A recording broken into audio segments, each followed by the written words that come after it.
Terus dalam rangka melanjutkan proses memperdalam, deepening,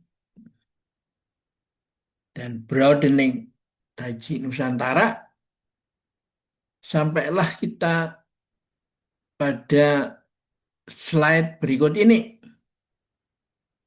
Setelah yang lalu kita mencoba mencari benang merah antara tokoh Semar dan Maitreya, budak masa depan. Ya. Nah, di dalam kisah pewayangan di Nusantara ini, kita melihat adanya tiga saudara.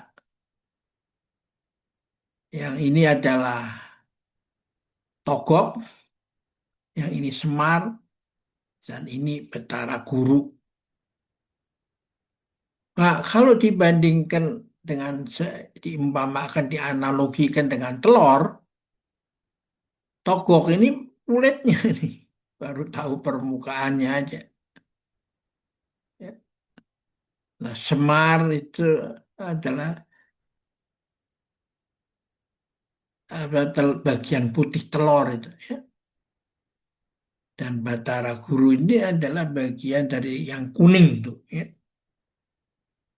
Jadi Batara Guru ini adalah sang bungsu ya dari sudut ini ya.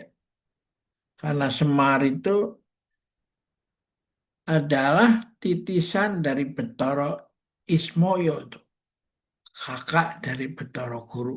Ya.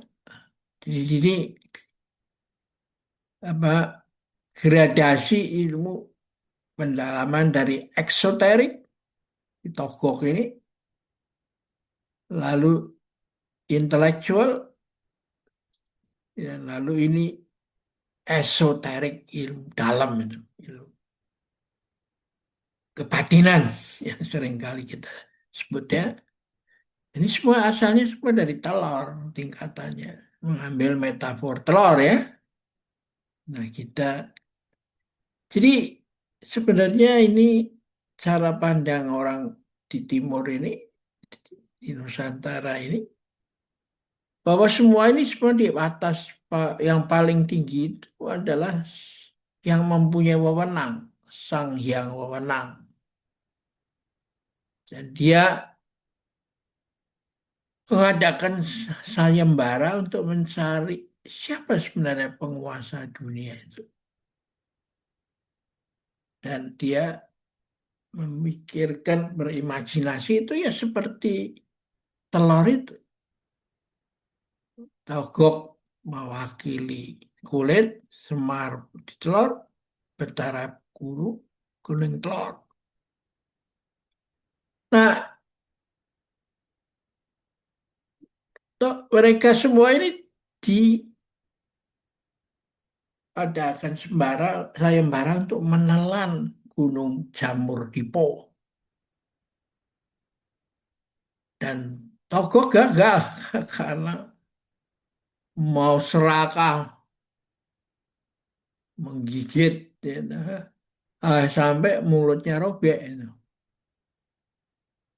Nah, karena kemampuan itulah dia diutus oleh Sang Hyang Wenang untuk menjadi pamong, menasihati tokoh-tokoh yang berwatak buruk dalam hidup ini, seperti Kurawa, ya. Dan untuk kerjaan itu dia ditemanin oleh Bilung itu pengikutnya toh. Nah, sedangkan Semar diutus menjadi pamong tokoh berwatak baik, ditemenin oleh Gareng ya yang juling, Petro yang jangkung dan hidungnya panjang, dan Bagong yang perutnya gendut, ya, untuk menjadi pamong orang-orang berwatak baik seperti Pandawa. Ini lima itu ya. Yudhistira, Bima, Arjuna, Nakula dan Sadewa ya. Nah, gigi Semar itu atau Semar itu sebenarnya tidak bertaring seperti Togok yang adalah simbol dari rakus taring itu. Nah. Itu berarti bahwa semua yang dia makanan itu dia telan begitu aja. Susah senang ya. Baik buruk ditelan nggak terlalu tertarik pada suka dan duka. Sama aja. Suka ya sama juga dengan duka. The other side of the coin. Demikianlah sehingga perutnya buncit itu. Ya. Nah, lihat ini kan semua perutnya buncit toh.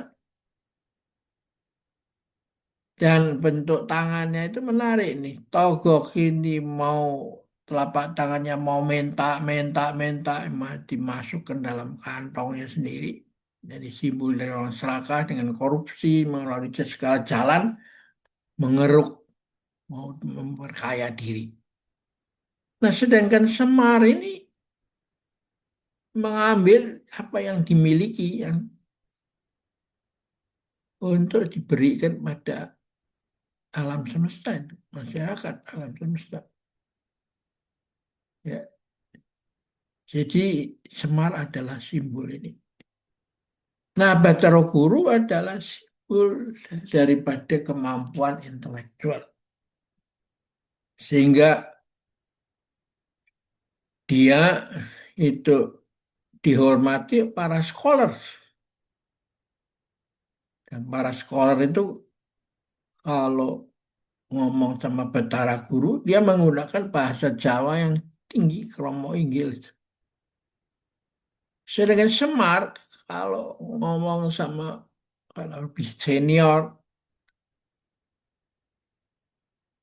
dan belusuan ini konsepnya ya, dia menjadi pamong orang-orang berwatak baik dan merakyat. Ya, dia itu eh, bicaranya bahasa ngokus, bahasa Jawa yang sehari-hari. Nah, Nah, inilah yang menurut saya bahwa di Timur ini kaya akan imajinasi itu ya. Dan setelah itu juga dikembangkan lagi lukisan Semar yang menggunakan kaligrafi.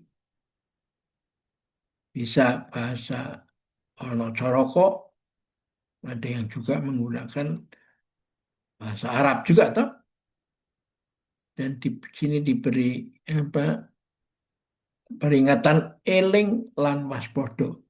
Selalu waspada dan selalu ingat, nggak jangan takabur ya.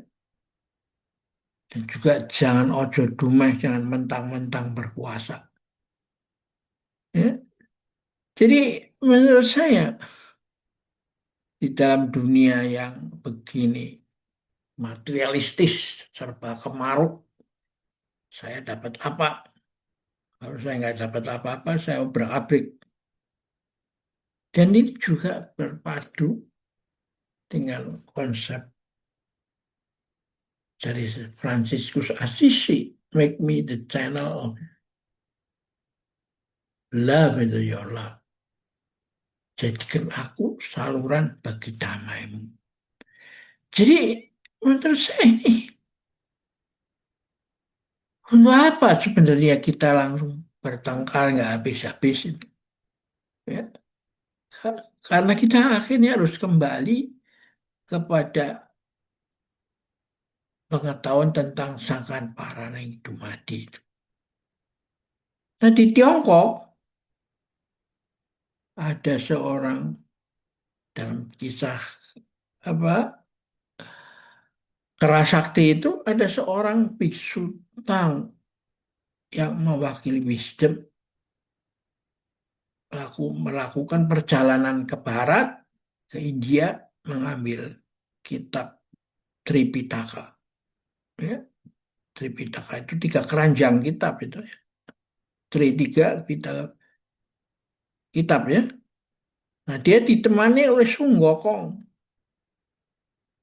yang mewakili sikap logika logis. Ya.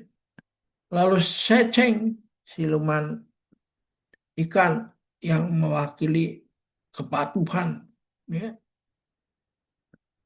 Dan Patkai Jubaji yang mewakili kemaruk. Ya, toh? Siluman dari babi itu ya.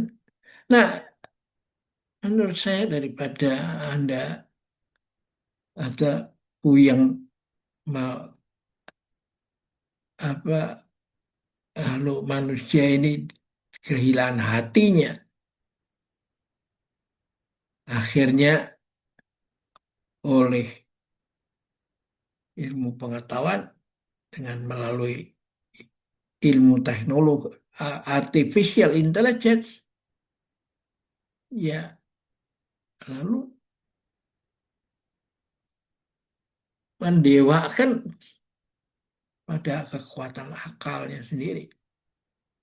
Dan kalau tidak disertai dengan hati, maka akan membuat alam bukan hanya dirinya, dunia dan seluruh alam semesta itu akan hancur itu. Nah, tapi karena kita percaya pada adanya penyelenggaraan ilahi, bahkan ilmu pengetahuan itu dengan mengirim apa drone semacam drone untuk mendekati matahari dan rembulan dan di mana letak posisi bumi, maka diketahui bahwa alam semesta itu ada sang penciptanya itu menjaganya, menjaga ciptaannya supaya ada pertumbuhan. Bumi yang persisinya dijaga tidak terlalu dekat matahari dan akan kering hangus atau terlalu dekat ke bulan karena dia akan beku. Tapi posisinya tetap berada di dalam jalan tengah itu. Ya, pas persis. Kalau sudah melalui mendekatin ke matahari, dia kembali balik lagi ke mendekatin bulan. Terus, begitu. Dan karena itulah musim berubah. Semi matang di musim panas, lapuk di musim gugur, lalu luruh jatuh semua, seolah-olah berhenti tumbuh di musim dingin, tapi kemudian muncullah musim semi baru. Terus mengalir. Dan musim semi tahun ini berbeda dengan tahun lalu sama tahun depan. Ya, kalau Anda juga ke Borobudur, itu ada lapisan-lapisan. Yang pertama, lapisan yang orang-orang yang masih tertarik pada nafsunya, barang-barang duniawi. Ya. Lalu mulai wisdom dan akhirnya puncaknya yang tertinggi itu adalah arupa datu. Lama datu sampai ke arupa datu. Kosong itu ya. Juga di dalam kisah Ramayana kita ada cerita bahwa Rama dan Dasamuka itu sebenarnya konflik yang ada di dalam diri kita sendiri. Yaitu kepribadian yang terbelah itu. Ya, jadi kalau diri sendirinya sudah kacau balau, bagaimana dia bisa mengatur dunia dan seluruh alam semesta kan? Ya, jadi karena itu benarlah jika kalau dikatakan bahwa memperbaiki dunia dan alam semesta, memayu-hayu ning bawono itu harus dimulai daripada diri sendiri. Ya, oke. Kalau begitu kita akhirin dulu pembicaraan kita. Nanti kita lanjutkan tahap demi tahap dalam proses deepening dan broadening. Deepening adalah supaya mendalam, broadening supaya bisa tahu hidden connection, hubungan keterkaitan dengan masyarakat sekeliling. Sehingga kita bisa mengikuti the dancing of cosmos. Ya. Saya rasa itulah jalan kalau kita mau menyelamatkan kehidupan di muka bumi ini. Ya. Sampai jumpa lagi.